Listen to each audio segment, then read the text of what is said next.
irmãos e irmãs, para a leitura do texto bíblico de Mateus, capítulo 17.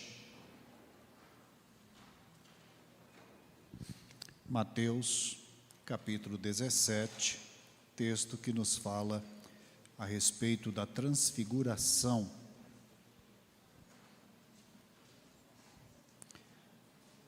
Seis dias depois, tomou Jesus consigo e João e os levou, em particular, a um alto monte e foi transfigurado diante deles.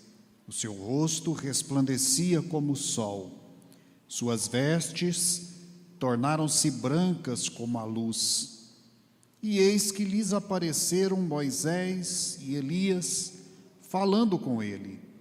Então disse Pedro a Jesus: Senhor, bom é estarmos aqui. Se queres, farei aqui 3 tendas. Uma será tua, outra para Moisés, outra para Elias. Falava ele ainda quando uma nuvem luminosa os envolveu. E eis vindo da nuvem uma voz que dizia: Este é o meu filho amado, em quem me comprazo. A ele ouvi. Ouvindo os discípulos, caíram de bruços, tomados de grande medo. Aproximando-se deles, Jesus tocou-lhes, dizendo: Erguei-vos e não temais. Então, eles, levantando os olhos, a ninguém viram, senão Jesus. Amém. Pai, dá-nos tua graça neste momento. Abençoa, Senhor, a tua palavra em nossos corações. Pedimos a tua bênção por cada um que se encontra nesta manhã em tua casa. Pedimos, ó Pai, pelo pastor Cláudio, que o Senhor o acompanhe e o abençoe e o livre de todo mal, em nome de Jesus. Amém. Eu queria refletir com os irmãos nesta manhã sobre este texto, destacando uma parte do versículo 1, e os levou a um alto monte. E queria então propor uma interpretação para o texto que eu chamaria o Sinai dos Evangelhos, ou seja, o Monte Sinai dos Evangelhos, procurando fazer um contraste então entre o Monte Sinai e este monte sobre o qual Jesus foi transfigurado diante dos seus discípulos.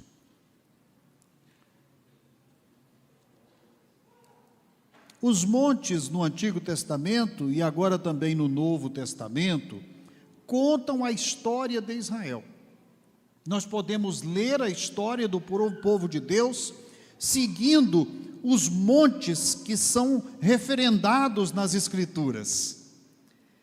Abrão está ligado ao Monte Moriá, Moisés ao Monte Sinai, ou também o Nebo, na terra de Moriá, onde ele morreu. Elias ao mesmo Horebe, ou Sinai, de Moisés, e também ao Monte Carmelo, onde ele teve a maior de todas as suas lutas. Jesus ao Monte da Transfiguração e também ao Monte Calvário, ou Gólgota. Montes são elevações da natureza em direção ao céu. Os montes apontam para além deles mesmos. São dedos que apontam da terra para o céu. No Brasil, temos na Serra do Mar, mais precisamente na Serra dos Órgãos, entre Teresópolis e Petrópolis, no Rio de Janeiro, a elevação conhecida como o dedo de Deus. Muitos aqui eu sei que já puderam contemplar aquela beleza da natureza. A Bíblia sempre destacou o valor simbólico dos montes, especialmente na adoração e na manifestação que Deus faz ou fez de si mesmo para o mundo. Os alpinistas, de uma forma especial, conhecem bem o valor da experiência de se subir aos montes, experiência quase que metafísica, de contemplação, de superação, de alcançar aqueles lugares mais altos da terra. São fascinados por isto. E esta fascinação é que os leva a empreender aquelas aventuras tão cheias de risco que eles empreendem, até o pico do Everest. Montes não mudam de lugar. Penso que este é um fato que torna os montes tão importantes nas Escrituras. As pessoas mudam, as circunstâncias mudam, os tempos mudam, os montes não. Como estão os montes à roda de Jerusalém, assim está o Senhor à roda do seu povo. Não muda, não se afasta. Portanto, eles permanecem, e com eles permanecem as histórias, são testemunhas. Os montes são testemunhas daquilo que Deus faz. Neste texto, Jesus separou 3 discípulos para escalar o alto monte e realizar a revelação mais gloriosa que eles tiveram até aquele momento.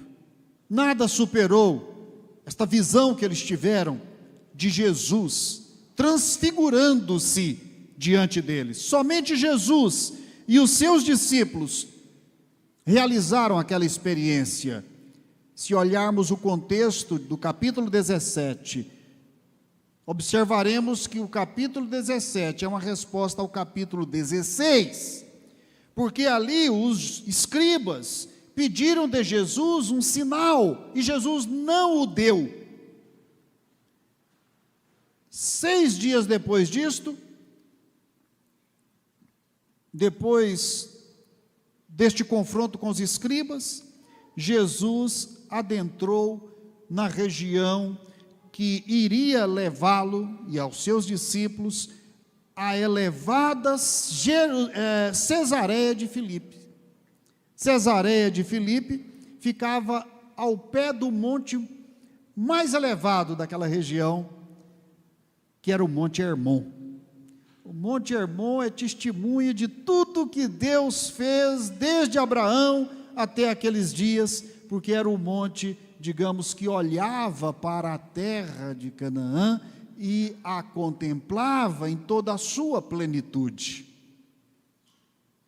Monte Hermon, famoso por seu orvalho, rico e refrescante, elevado a 2.814 metros acima do nível do mar, sempre coberto de neve a maior parte do ano.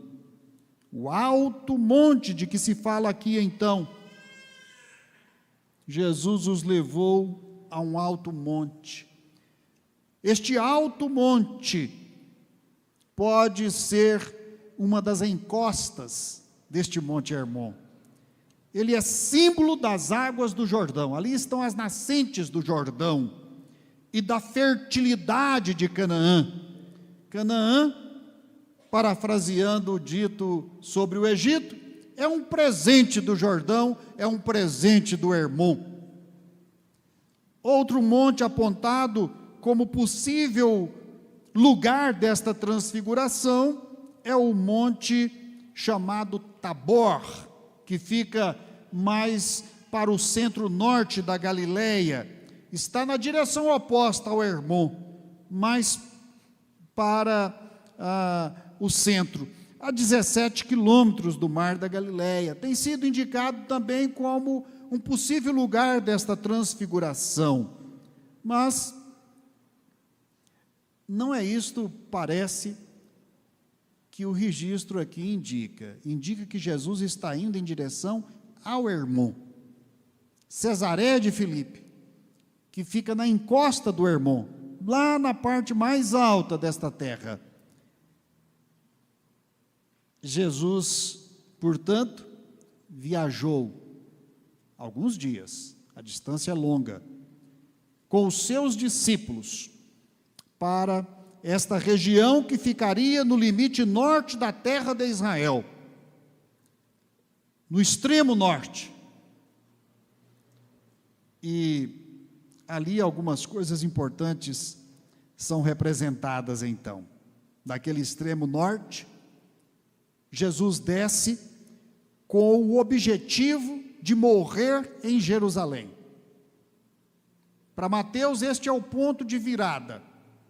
Momento quando Jesus anuncia a sua morte e dali por diante a sua intenção é sempre ir em direção a Jerusalém.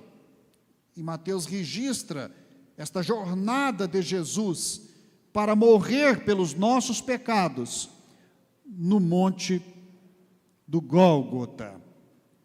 Que significado este evento teve na vida de Jesus e dos seus discípulos, então? Como a transfiguração ajuda a compreender o plano de Deus? Quero destacar, então, alguns pontos envolvendo este monte que nos ajudam a compreender o significado da transfiguração. Explicar a transfiguração é explicar um milagre. Milagre não é para ser necessariamente compreendido, mas para ser recebido, contemplado. Milagre é para tocar o fundo da alma, do coração, é para elevar o espírito, é para formar a fé no nosso coração, é para nos dar então motivo para seguir adiante. Pois bem, neste monte, Jesus então, primeiramente revela a sua natureza e a sua origem. Os judeus estavam entendendo que esta origem e natureza de Jesus estava encoberta, e que para que ele convencesse Israel, ele tinha que dar um sinal definitivo, um sinal do céu, para que eles crescem nele. E Jesus não faz isso, está lá no capítulo 16. Mas Jesus faz isto aos seus discípulos, não é?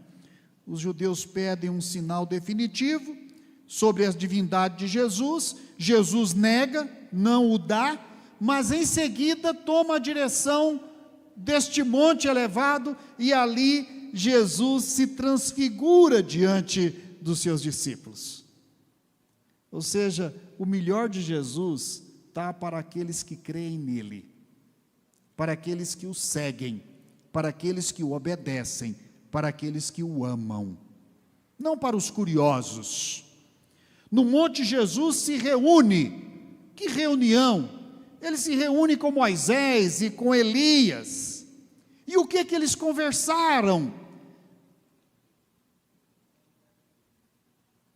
Lucas nos diz que eles conversaram sobre a morte de Jesus. A morte de Jesus. Aquilo que os discípulos não queriam sequer cogitar. E ali então, vêm Moisés e Elias sobre aquele monte e conversam. Quero crer que eles, se eu poderia dizer, aconselham Jesus. Eles ouvem Jesus e eles trazem uma mensagem do céu para Jesus. E creio, declaram a Jesus: é o momento agora de caminhar para a cruz, de caminhar para Jerusalém, de resolver aquilo para o que você veio ao mundo. Esse foi um encontro majestoso. À vista dos discípulos mais chegados, Pedro, Tiago e João, e com exclusividade, mas ninguém, nem escribas para interromper, nem multidões para testemunhar, nada.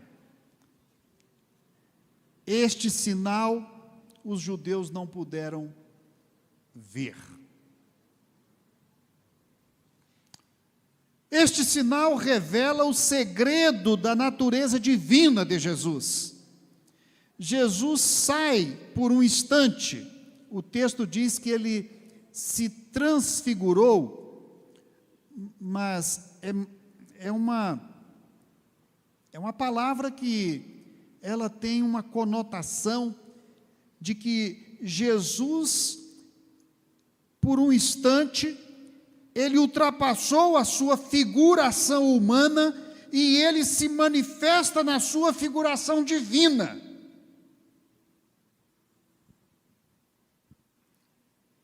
Ele mostra aos discípulos aquilo que estava oculto nele, na sua carne, que era a sua natureza celestial, divina. Isto mostra como que esta natureza divina de Jesus, que se unira à natureza humana, transfigura-se, como que santifica aquele lugar, glorifica aquela natureza humana que ele havia assumido. Isso, de fato, nos mostra a maior de todas as bênçãos para a natureza humana. Não há outra coisa mais gloriosa para a natureza humana, caída, estragada, problemática, pecadora, condenada, do que ser redimida e exaltada e glorificada e assumida pelo próprio Senhor e então, digamos, encoberta agora pela eternidade, encoberta agora por aquela nuvem.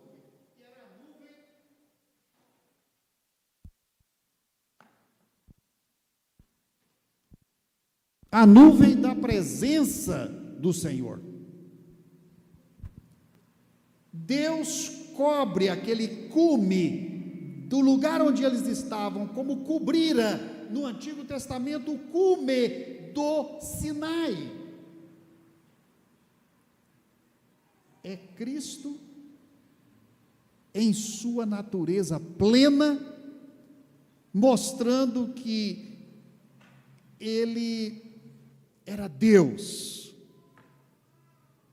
Ele era mais, muito mais, do que aquilo que os judeus, os escribas, os fariseus podiam ver nele, e que agora os discípulos podiam ver. Os discípulos podiam olhar e ver aquela gloriosa manifestação. O texto mostra como que essa transfiguração foi tremenda, não é? Era como o sol. Marcos tem uma expressão interessante, ele diz, olha, as vestes de Jesus, no ato daquela transfiguração, elas se tornaram tão lúcidas, tão brancas, tão brilhantes, como nenhum lavandeiro no mundo todo poderia fazê-las tão brancas, tão lúcidas, tão brilhantes.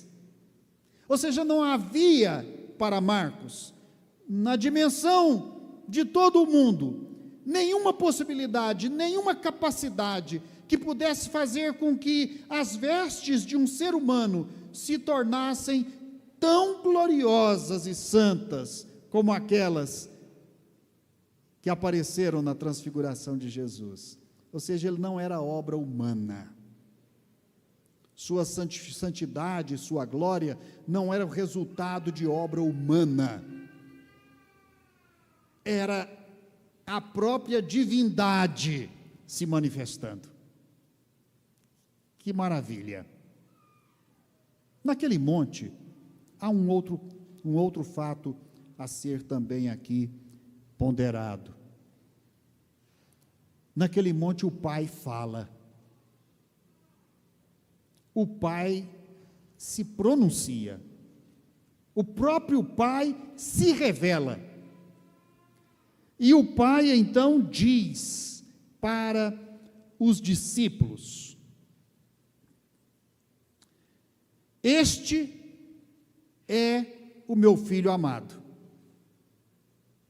em quem eu me comprazo, ou em quem eu me realizo.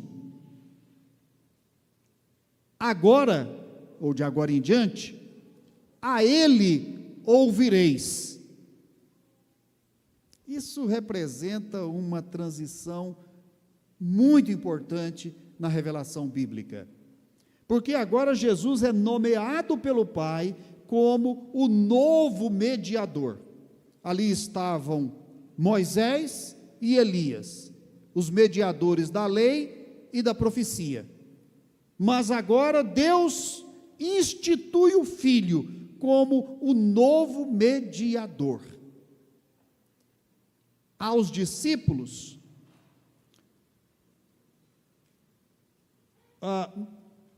digamos, o Sinai era o símbolo da mediação entre Deus e Israel. Deus falava a Israel por meio da lei. E depois, quando a lei foi quebrada, ele falava para a Israel por meio dos profetas, com o objetivo de restaurar a obediência à lei. Mas, aos discípulos, Cristo é agora apresentado em lugar de Moisés e de Elias. Ele era agora a referência para os discípulos. Não mais a lei, não simplesmente o que tentaram fazer os profetas e não conseguiram, mas o Filho era agora o operador desta obra da reconciliação, era agora então o porta-voz do próprio Pai. O Pai falou pela lei, falou pelos profetas e, segundo Hebreus, falou por mais meios ainda, além daqueles dos profetas, mas nos últimos dias então ele fala pelo Filho. O Pai deposita no Filho toda a mediação possível entre a humanidade e a divindade. Então agora o Cristo encarnado, ele é o amado do Pai. Por ele, o Pai fala, não está calado, nem está oculto. O Pai fala de forma objetiva, audível. E como se não bastasse, o Pai fala através do Filho, caminhando com os discípulos, convivendo com os discípulos, pastoreando os discípulos.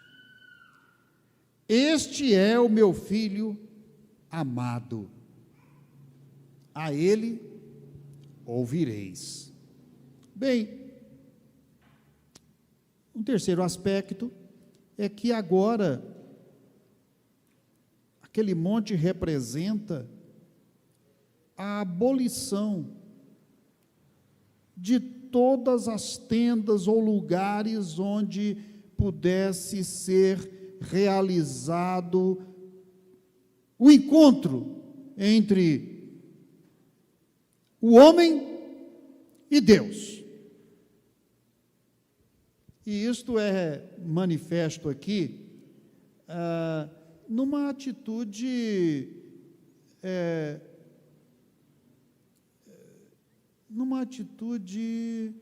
ingênua de Pedro.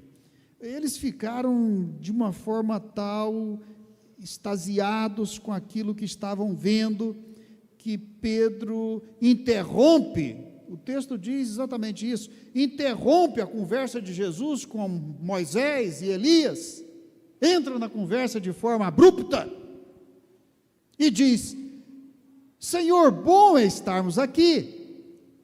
Se o Senhor quer, eu faço 3 tendas aqui, uma para o Senhor, uma para Moisés, outra para Elias. Pedro era assim, não é? Pedro era impulsivo, muitas vezes falava o que não devia. E aqui, Lucas vai nos dizer que ele falou o que não devia e o que não sabia. Ele entrou na conversa na hora errada. Ele entrou na conversa sem ser chamado. Ele entrou na conversa por um rompante natural dele, né? Da sua natureza impulsiva, etc. Mas acabou dizendo uma coisa muito importante, porque ele fez referência à tenda. E tenda foi, de fato, um lugar de adoração muito importante quando o povo estava atravessando o deserto. Na tenda era onde Moisés falava com Deus. Era o único lugar onde Moisés podia consultar a Deus e Deus lhe responder. E da tenda vamos para o templo, não é? Então, de qualquer maneira, aqui se levanta um problema, que é o problema da tenda sagrada. Quer dizer, aquela nova dispensação, a partir de Jesus, manteria o mesmo critério da comunicação entre o homem e Deus, que estava já consagrado pela tenda, pelo templo? Ou isso mudaria? Então, é o problema espacial da adoração, não é? Tem que ter o espaço.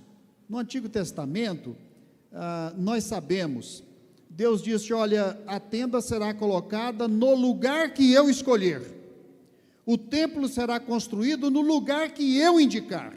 Quer dizer, Deus indicava o local, a adoração era localizada. Mas aqui parece que há um rompimento com isto, porque há uma relação aqui que vai ser então rompida pela transfiguração, e há um confronto aqui entre esse desejo de permanecer numa tenda, desejo de permanecer num lugar, desejo de permanecer num monte, e o que vai então ser a consequência da encarnação de Jesus daí por diante. Em que Pedro pensava quando propôs a construção dessas tendas? Alguns comentaristas dizem que Pedro pensava no conforto. É muito mais confortável estar ali, digamos, numa tenda, e numa contínua manifestação da glória celestial, tocando, não é, o lugar terreno, para que eles pudessem então perpetuar aquela permanência gloriosa ali com Jesus, Moisés, Elias. Podia passar a eternidade ali. Mas a tenda, apesar de ser o lugar onde Deus falava com Moisés, ela era transitória. E aí eu volto a Hebreus de novo para mostrar que realmente Hebreus considera todas estas coisas figuras transitórias daquilo que viria de modo definitivo. O definitivo é Jesus. O definitivo é a encarnação de Deus em Cristo para toda a eternidade. Agora o próprio Deus vem ao mundo. O próprio Deus. E Ele fala conosco.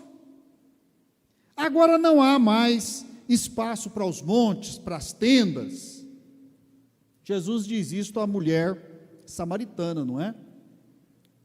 E ela quer discutir com Jesus se o lugar da adoração era ali, naquele monte da Samaria, ou lá no monte Moriá, em Jerusalém. E Jesus disse: olha, mulher, chegou a hora. Agora nem é mais aqui, nem é mais em Jerusalém, porque o Pai procura adoradores que o adorem em espírito e em verdade.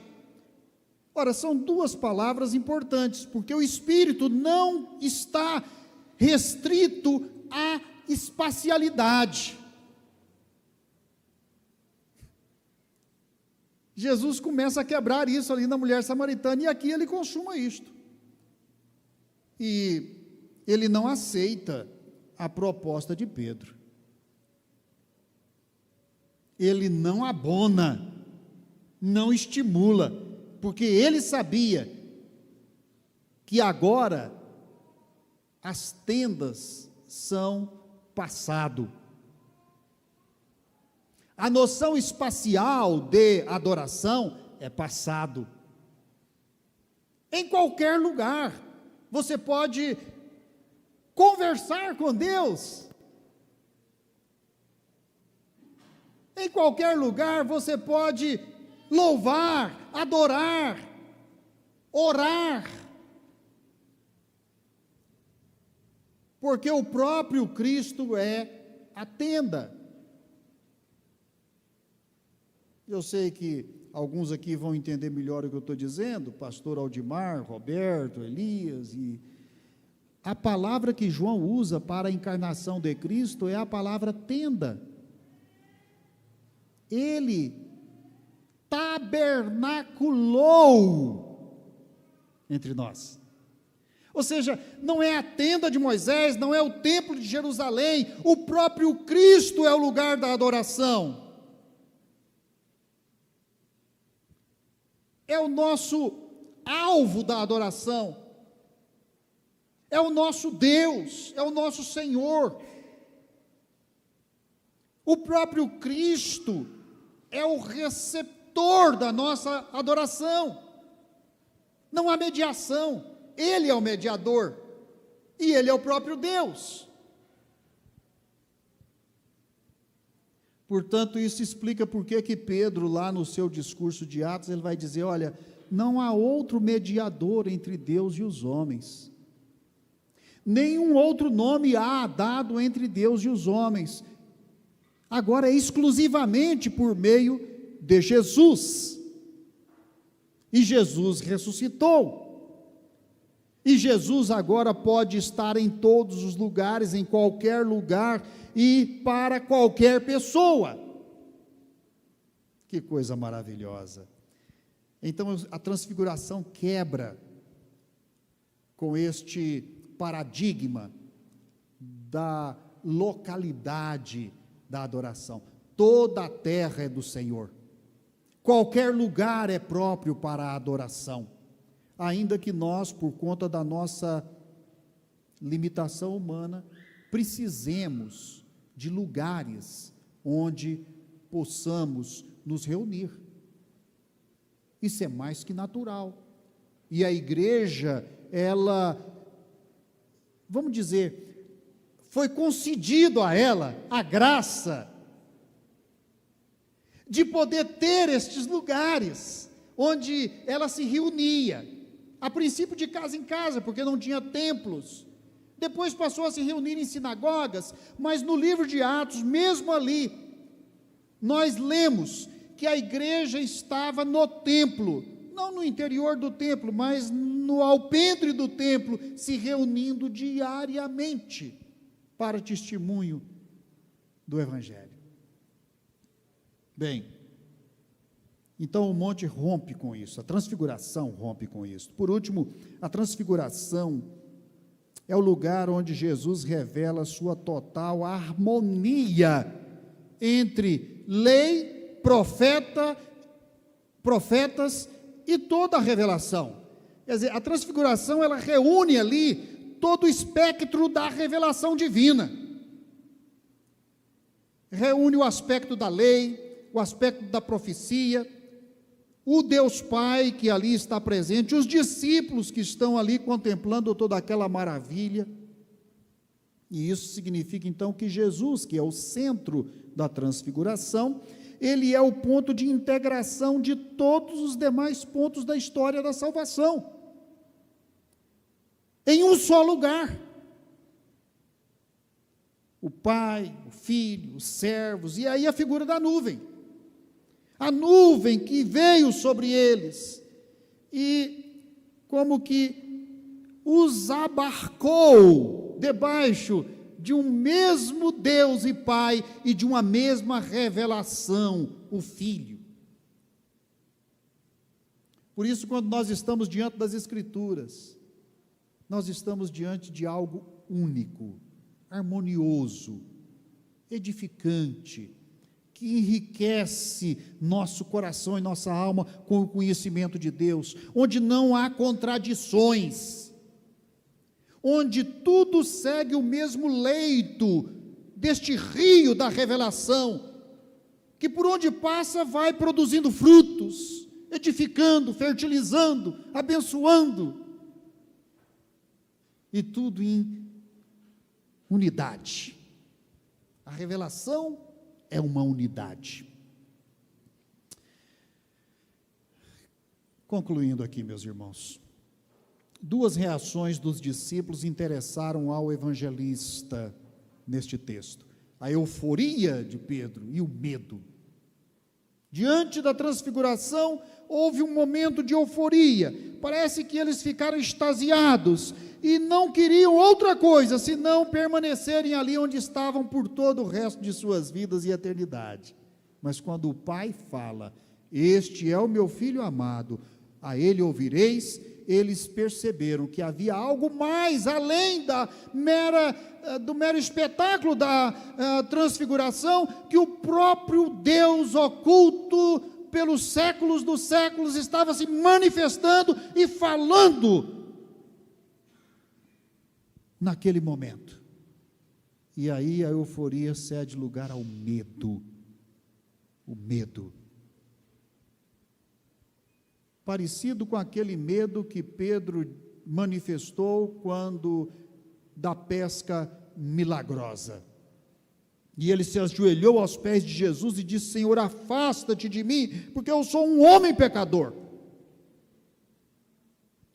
E agora, quando ele ouve a voz do Pai o fez tremer, e ele então, e os demais discípulos, caem de bruços sobre suas faces, não querem sequer desviar o olhar, para olhar aquilo que estava acontecendo, porque tiveram absoluto medo, de que se olhassem aquela voz, vissem quem a estava falando, eles não poderiam sobreviver. Era dogma no Antigo Testamento que jamais alguém vira a Deus e permanecera vivo. Ver a Deus é sinônimo de morte. E eles permanecem ali, sobre os seus rostos. Mas então Jesus os tocou. Eu fico impressionado com estes gestos de Jesus. Jesus não só falava, Jesus tocava as pessoas. E aqui Jesus toca os discípulos e diz a eles: levantem, não tenham medo, não tenham medo. E eles então, imagino, um pouco de receio, começaram a se levantar, olharam em volta, e aí já não viram mais ninguém, só Jesus. Percebe a mudança? Agora só Jesus, não importava ver mais nada, agora só Jesus, porque Jesus é a resposta do Pai para todo e qualquer, digamos, problema, situação, condição do ser humano. Ele é a resposta definitiva. Ele é o próprio Deus, como Filho, que vem até nós para tocar em nossas vidas, para tocar em nossos corações, para nos chamar. Venham, não tenham medo. Venham. Meus queridos irmãos, a transfiguração é algo que realmente muda, não só aquele momento da história dos discípulos e das jornadas de Jesus, muda o aspecto da revelação, da forma como Deus trata conosco. O Eterno trata conosco. E Ele trata conosco agora baseado na graça, não mais na lei, não mais no rigor da profecia. A graça, o perdão, a salvação, o amor. Que Deus nos abençoe, nos ajude a mergulharmos nesta experiência gloriosa, que é a experiência de estar na presença do Senhor, e nos doarmos a isto. Não tenha medo, nos entregarmos a isto, não temam, segurarmos nas mãos de Jesus. Ele me tocou, eu posso segurar as mãos dele, ele pode me levar, eu não preciso ter medo mais, o pecado não é mais problema, porque a lei foi removida, as condenações anunciadas pelos profetas não me atingem mais, porque eu estou com Jesus, e Ele cuida de mim, e Ele me protege, e Ele brilha sobre a minha vida. Amém? Que Deus nos abençoe, meus irmãos.